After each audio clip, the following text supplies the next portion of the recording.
Hello student, আশা করি তোমরা সকলেই খুব ভালো আছো। তো আজকে তোমাদের হাই মাদ্রাসা বোর্ডের হিস্টোরি 4 মার্কের কোশ্চেন নিয়ে আলোচনা করব। কোথাও স্কিপ করবে না।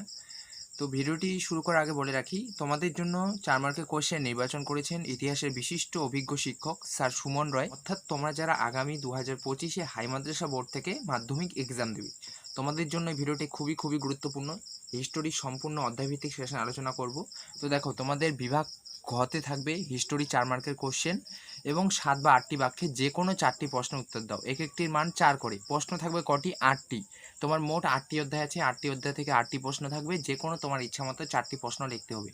আজকে যে কোশ্চেনগুলো আলোচনা করব তোমাদের সামনে তুলে ধরবো, এইখান থেকেই তোমরা 4টি প্রশ্ন ইজিলি কমন পেয়ে যাবে, তোমরা যদি এখন থেকে প্র্যাকটিস করো। আর যে কোশ্চেনগুলো আজকে আলোচনা করছি, এখান থেকে যদি তোমার কোনো কোশ্চেন পড়া না হয়ে থাকে, তাহলে অবশ্যই এখন থেকে প্র্যাকটিস করবে। আমরা অধ্যায়ভিত্তিক কোশ্চেন আলোচনা করব। তো তোমাদের 8 মার্কের কোশ্চেন থাকবে 4 দাগে।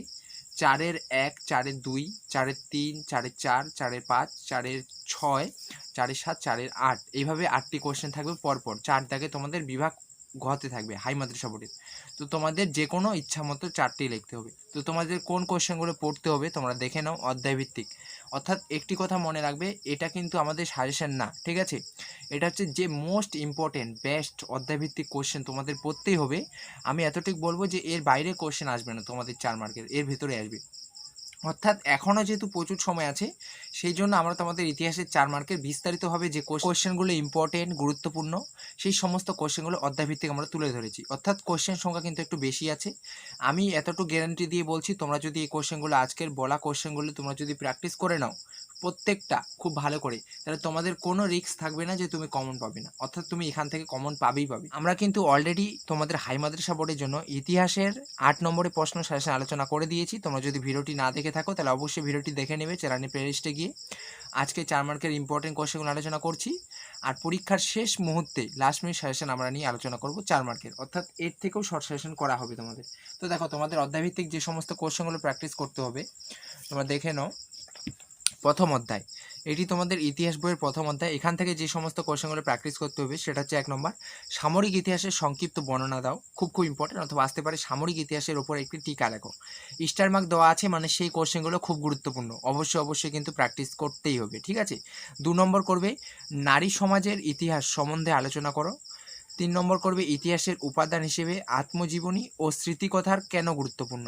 অর্থাৎ ইতিহাসের উপাদান হিসেবে আত্মজীবনী ও স্মৃতিকথা কেন গুরুত্বপূর্ণ সেই সম্বন্ধে একটি নোট পড়তে হবে তোমাদের। খুব গুরুত্বপূর্ণ কিন্তু। 4 নম্বর, পরিবেশের ইতিহাসের গুরুত্ব সংক্ষেপে লেখো, অথবা পরিবেশের ইতিহাসের ওপর একটি টিকা লেখো। 5 নম্বর পড়বে জীবনের ঝর্ণাপাতা নামক গ্রন্থের ঐতিহাসিক গুরুত্ব লেখো। 6 নম্বর, রবীন্দ্রনাথ ঠাকুরের আত্মজীবনী জীবন স্মৃতিকে কেন ইতিহাসের উপাদান রূপে গণ্য করা হয়। খুব ইম্পর্টেন্ট। এটাকে একটু ঘুরে দিতে পারে যে ইতিহাসের উপাদান হিসেবে রবীন্দ্রনাথের জীবন স্মৃতির ব্যবহার, প্রভাব ও তার পদ্ধতি আলোচনা করো। এক্সট্রা এই অধ্যায় থেকে করবে, যেটা স্যার রেখেছেন সেটা হচ্ছে 1 নম্বর, নতুন সামাজিক ইতিহাসের বৈশিষ্ট্যগুলি সংক্ষেপে লেখো। 2 নম্বর দেখবে বিপিন চন্দ্র পালের আত্মজীবনী 70 বছর কেন ইতিহাসের উপাদান রূপে গুরুত্বপূর্ণ। এই কটা তোমরা অবশ্যই দেখবে প্রথম অধ্যায় থেকে। অর্থাৎ এখান থেকে মোট 8টি প্রশ্ন রাখা হয়েছে। এই 8টি প্রশ্ন অবশ্যই কিন্তু প্র্যাকটিস করবে। 2টি প্রশ্ন এক্সট্রা রাখা হয়েছে এবং 6টি প্রশ্ন কিন্তু মোস্ট ইম্পর্টেন্ট। এইগুলি কিন্তু করতেই হবে তোমাদের। অর্থাৎ এটা মনে রাখবে, এটা কিন্তু সাজেশন না, এটা অধ্যায়ভিত্তিক যে সমস্ত তোমাদের গুরুত্বপূর্ণ প্রশ্নগুলো করতেই হবে, সেই সমস্ত প্রশ্নগুলো নিয়ে আলোচনা করা হচ্ছে। আমরা সাজেশন অবশ্যই আলোচনা করব, এর থেকেও শর্ট সাজেশন দিব তোমাদের পরীক্ষার কয়েকদিন আগ মুহূর্তে, ঠিক আছে? আর এই কোশ্চেনগুলো তোমরা যদি অধ্যায়ভিত্তিক প্র্যাকটিস করো, এখান থেকে টেস্ট পরীক্ষা এবং মেন পরীক্ষায় কমন চলে আসবে তোমার। এর বাইরে কোনো কোশ্চেন করতে হবে না, এতটুকু বলবো, ঠিক আছে? অর্থাৎ এর কম কোশ্চেন করবে না, ঠিক আছে? যে কটা বলা হচ্ছে সে কটা অবশ্যই প্র্যাকটিস করবে। দ্বিতীয় অধ্যায়, এখান থেকে যে কোশ্চেনগুলো প্র্যাকটিস করবে সেটা হচ্ছে 1 নম্বর, মোস্ট ইম্পর্টেন্ট, লালন ফকির ও বিজয় কৃষ্ণ গোস্বামী সম্পর্কে সংক্ষেপে আলোচনা করো। অথবা খালি আসতে পারে যে লালন ফকির সম্পর্কে আলোচনা করো। খুব ইম্পর্টেন্ট। লালন ফকির কিন্তু অবশ্যই দেখতে হবে, খুবই গুরুত্বপূর্ণ তোমাদের হাই মাদ্রাসা বোর্ডের জন্য। নেক্সট কোশ্চেন প্র্যাকটিস করবে, দেখে নাও। নেক্সট করবে 2 নম্বর, হাজী মোহাম্মদ মহসিন সম্পর্কে একটি টিকা লেখো। অথবা এটাকে একটু ঘুরে দিতে পারে যে মুসলিম সমাজের উন্নতিতে হাজী মোহাম্মদ মহসিনের অবদান বা ভূমিকা লেখো। এখানে কিন্তু অবদান বা ভূমিকা একই জিনিস। অবদান পড়লে ভূমিকা লিখতে পারবে, আবার ভূমিকা লিখলে অবদান লিখতে পারবে, ঠিক আছে? অনেকেই বুঝতে পারে না, সেই জন্য বলে দিলাম। 3 নম্বর করবে নারী শিক্ষার প্রসারে ঈশ্বরচন্দ্র বিদ্যাসাগরের অবদান আলোচনা করা, খুবই গুরুত্বপূর্ণ। হাজী মোহাম্মদ মহসিন সম্পর্কে একটি টিকা লেখো, এই কোশ্চেনটা কিন্তু খুব ইম্পর্টেন্ট। এবং লালন ফকির, এই দুটার মধ্যে একটি আসার সম্ভাবনা কিন্তু প্রবল রয়েছে, অবশ্যই প্র্যাকটিস করবে। 4 নম্বর কোশ্চেন, সমাজ সংস্কারক হিসেবে ঈশ্বরচন্দ্র বিদ্যাসাগরের অবদান লেখো বা ভূমিকা আলোচনা করো। 5 নম্বর, ভারতে প্রাচ্যাত ও আধুনিক চিকিৎসাবিদ্যা চর্চার বিকাশে কলকাতা মেডিকেল কলেজের ভূমিকা আলোচনা করো। এক্সট্রা এই অধ্যায় থেকে দেখবে 1 নম্বর, বিধবা বিবাহ আন্দোলনের ঈশ্বরচন্দ্র বিদ্যাসাগরের অবদান বা ভূমিকা আলোচনা করো। 2 নম্বর দেখবে 19 শতকে নারী শিক্ষা বিস্তারে ড্রিঙ্ক ওয়াটার বেথুন কী ভূমিকা গ্রহণ করেছিলেন। আর 3 নম্বর দেখবে পাশ্চাত্য শিক্ষা বিস্তারে ডেভিড হেয়ারের উদ্যোগ সম্পর্কে আলোচনা করো। এটা ইম্পর্টেন্ট আছে, অবশ্যই দেখবে। কিন্তু তৃতীয় অধ্যায় অর্থাৎ 3 নম্বর অধ্যায়, এখান থেকে যে সমস্ত কোশ্চেনগুলো দেখতে হবে সেটা হচ্ছে 1 নম্বর, সাঁওতাল বিদ্রোহের চরিত্র বা প্রকৃতি সম্পর্কে আলোচনা করো। এর সাথে সাঁওতাল বিদ্রোহের কারণ বা ফলাফল এক জিনিস, গুরুত্ব বা বৈশিষ্ট্য কিন্তু এক জিনিস, অর্থাৎ কারণ গুরুত্ব খুব ভালো করে দেখে রাখবে সাঁওতাল বিদ্রোহ। এখানে কিন্তু যে কোনো একটা নোট আসবে, হয় সাঁওতাল বিদ্রোহের চরিত্র বা প্রকৃতি, অথবা সাঁওতাল বিদ্রোহের কারণ দিতে পারে, অথবা গুরুত্ব দিতে পারে। খুব ইম্পর্টেন্ট, অবশ্যই দেখবে। নেক্সট 2 নম্বর দেখবে নীল বিদ্রোহের প্রকৃতি সম্পর্কে লেখো বা চরিত্র। এর সাথে নীল বিদ্রোহের কারণ ও গুরুত্ব বা বৈশিষ্ট্য কিন্তু সেম, গুরুত্ব পড়লে বৈশিষ্ট্য লিখতে পারবে, আবার বৈশিষ্ট্য পড়ে নিলে কিন্তু গুরুত্ব লিখতে পারবে, অর্থাৎ যে কোনো একটা পড়লেই হয়ে যাবে, ঠিক আছে। আর কারণ বা ফলাফল কিন্তু একই জিনিস। তো অবশ্যই কিন্তু দেখবে সাঁওতাল বিদ্রোহ এবং নীল বিদ্রোহ খুব ইম্পর্টেন্ট রয়েছে।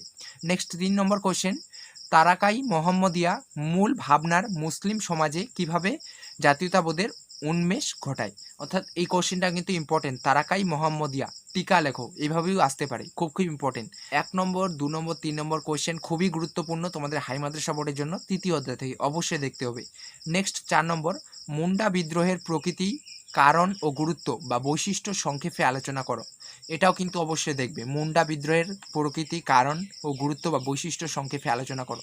নেক্সট কোশ্চেন দেখবে, চলো নেক্সট কোশ্চেন দেখে নাও। তৃতীয় অধ্যায় থেকে যে কোশ্চেনটা প্র্যাকটিস করতে হবে তোমাদের, কোল বিদ্রোহের প্রকৃতি ও কারণ বা গুরুত্ব সম্পর্কে বর্ণনা করো। কোল বিদ্রোহের প্রকৃতি, কারণ বা গুরুত্ব সংক্ষেপে বর্ণনা করো। অর্থাৎ তৃতীয় অধ্যায় থেকে 5টি কোশ্চেন দেওয়া হয়েছে, অবশ্যই প্র্যাকটিস করবে। নেক্সট চতুর্থ অধ্যায়, এখান থেকে যে সমস্ত কোশ্চেনগুলো প্র্যাকটিস করতে হবে সেটা হচ্ছে 1 নম্বর, খুব গুরুত্বপূর্ণ, মহারানীর ঘোষণাপত্র সংক্ষেপে আলোচনা করো, অথবা মহারানীর ঘোষণাপত্রের ওপর একটি টিকা লেখো। খুব ইম্পর্টেন্ট হাই মাদ্রাসা বোর্ডের জন্য, 2025-এ এটি আসার সম্ভাবনা প্রবল রয়েছে, অবশ্যই প্র্যাকটিস করবে। নেক্সট 2 নম্বর কোশ্চেন দেখবে 1957 খ্রিস্টাব্দের বিদ্রোহের চরিত্র বা প্রকৃতি সংক্ষেপে আলোচনা করো।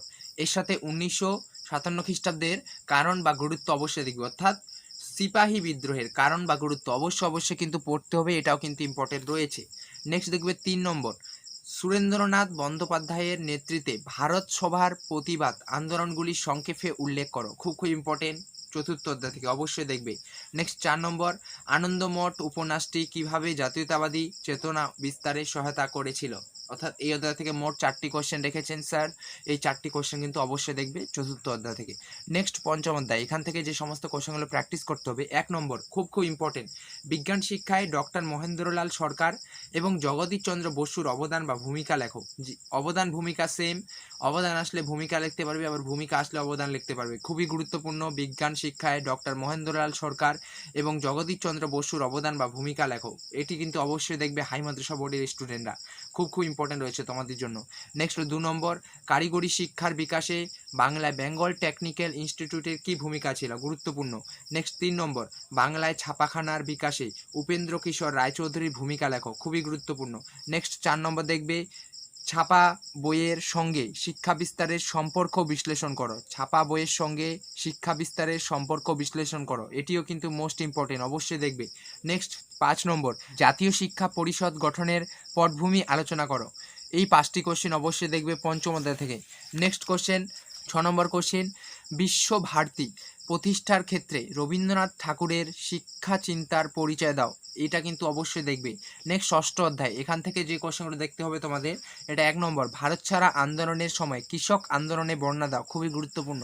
নেক্সট অসহযোগ আন্দোলন পূর্বে কৃষক আন্দোলনের অবদান লেখো বা ভূমিকা আলোচনা করো। অসহযোগ আন্দোলনে এর কৃষক আন্দোলনের অবদান বা ভূমিকা আলোচনা করো, খুব ইম্পর্টেন্ট। নেক্সট 3 নম্বর বঙ্গভঙ্গ বিরোধী আন্দোলনে শ্রমিক শ্রেণীর ভূমিকা লেখো, খুবই গুরুত্বপূর্ণ। নেক্সট 4 নম্বর একা আন্দোলনের একটি সমালোচনামূলক বিবরণ দাও। একা আন্দোলনের বৈশিষ্ট্য বা গুরুত্ব ও কারণ অবশ্যই পড়বে। বৈশিষ্ট্য বা গুরুত্ব কিন্তু এক জিনিস, অর্থাৎ দুটো আলাদা আলাদা করে পড়তে হবে না তোমাদের। বৈশিষ্ট্য পড়ে নিলে গুরুত্ব লিখতে পারবে, আবার গুরুত্ব পড়লে বৈশিষ্ট্য লিখতে পারবে, কিন্তু কারণ ও ফলাফল এক। কারণটা অবশ্যই দেখবে। একা আন্দোলনের উপর একটি টিকা লেখো, এইভাবেও কিন্তু আসতে পারে কোশ্চেনটা। নেক্সট দেখবে 5 নম্বর ভারত ছাড়া আন্দোলনে শ্রমিক শ্রেণীর ভূমিকা আলোচনা করো। ভারত ছাড়া আন্দোলনে শ্রমিক শ্রেণীর ভূমিকা আলোচনা করো, খুবই গুরুত্বপূর্ণ। অর্থাৎ এই 6 নম্বর অধ্যায় থেকে তোমার এই 6টি কোশ্চেন বা 5টি কোশ্চেন অবশ্যই কিন্তু পড়তে হবে। 5টি কোশ্চেন রেখেছেন, এই 5টি কোশ্চেন অবশ্যই দেখবে, খুব ইম্পর্টেন্ট রয়েছে, এখান থেকে তোমরা কমন পাবে। নেক্সট 7 নম্বর অধ্যায়, এখান থেকে যে সমস্ত কোশ্চেনগুলো দেখতে হবে সেটা হচ্ছে 1 নম্বর সশস্ত্র বিপ্লবী আন্দোলনে নারীদের যোগদানের অবদান বা ভূমিকা বা চরিত্র বিশ্লেষণ করো, খুবই গুরুত্বপূর্ণ, অবশ্যই কিন্তু দেখবে এই কোশ্চেনটি। নেক্সট 2 নম্বর বঙ্গভঙ্গ বিরোধী আন্দোলনে নারীদের ভূমিকা লেখো, খুবই গুরুত্বপূর্ণ। নেক্সট 3 নম্বর ভারত ছাড়া আন্দোলনে ছাত্রদের ভূমিকা লেখো। নেক্সট রশিদ আলী দিবস সম্পর্কে সংক্ষেপে বিবরণ দাও, অথবা আসতে পারে যে রশিদ আলী দিবস সম্পর্কে একটি টিকা লেখো, খুবই গুরুত্বপূর্ণ, অবশ্যই দেখবে। 5 নম্বর বেঙ্গল ভলেন্টিয়ার্স সম্পর্কে সংক্ষেপে আলোচনা করো। 6 নম্বর অসহযোগ আন্দোলনে ছাত্রদের অবদান লেখো, খুবই গুরুত্বপূর্ণ, অসহযোগ আন্দোলনে ছাত্রদের অবদান লেখো। নেক্সট কোশ্চেন, নেক্সট তোমরা দেখবে 8ম অধ্যায় অর্থাৎ 8 নম্বর অধ্যায়, এখান থেকে 1 নম্বর কোশ্চেন খুবই গুরুত্বপূর্ণ, কিভাবে কাশ্মীর সমস্যার সৃষ্টি হয়। 2 নম্বর দেখবে হায়দ্রাবাদ রাজ্যটি কিভাবে ভারতভুক্ত হয়েছিল, অর্থাৎ হায়দ্রাবাদ রাজ্যটি যে ভারতভুক্ত হয়েছিল কিভাবে হয়েছিল তার কারণগুলি লিখতে হবে, খুবই ইম্পর্টেন্ট। 1 নম্বর এবং 2 নম্বর কোশ্চেন পড়বেই পড়বে, এই দুটা থেকে একটা কোশ্চেন তোমাদের আসবে হাই মাদ্রাসা বোর্ডে, ঠিক আছে। 3 নম্বর দেখবে স্বাধীনতার পরে ভাষার ভিত্তিতে ভারত কিভাবে পুনর্গঠন হয়েছিল। স্বাধীনতার পরে ভাষার ভিত্তিতে ভারত কিভাবে পুনর্গঠিত হয়েছিল, খুবই গুরুত্বপূর্ণ। নেক্সট দেখবে টিকা লেখো, নেহেরু লিয়াদ চুক্তি বা দিল্লি চুক্তি, এই কোশ্চেনটা কিন্তু গুরুত্বপূর্ণ। অর্থাৎ এই অধ্যায় থেকে মাত্র 4টি কোশ্চেন রেখেছেন স্যার, 8ম অধ্যায় থেকে এই 4টি কোশ্চেন অবশ্যই পড়বে। যে কোশ্চেনগুলো বলা হলো প্রত্যেকটাই গুরুত্বপূর্ণ, মোস্ট ইম্পর্টেন্ট এবং বেস্ট যে কোশ্চেনগুলো বলতে পারো তোমরা, সেই কোশ্চেনগুলো নিয়ে আলোচনা করা হলো, অবশ্যই দেখবে। এর থেকেও আমরা শর্ট সাজেশন করব পরীক্ষার কয়েকদিন আগে, ঠিক আছে। তো এখনও অনেক সময় আছে, সেই জন্য অধ্যায়ভিত্তিক যে সমস্ত গুরুত্বপূর্ণ প্রশ্নগুলি রয়েছে সেই সমস্ত প্রশ্নগুলি আলোচনা করলাম। তো অবশ্যই কিন্তু প্রত্যেকটি প্রশ্ন খুব ভালো করে প্র্যাকটিস করো। দেখা হচ্ছে কোনো নেক্সট ভিডিওতে, সবাই ভালো থেকো, সুস্থ থেকো।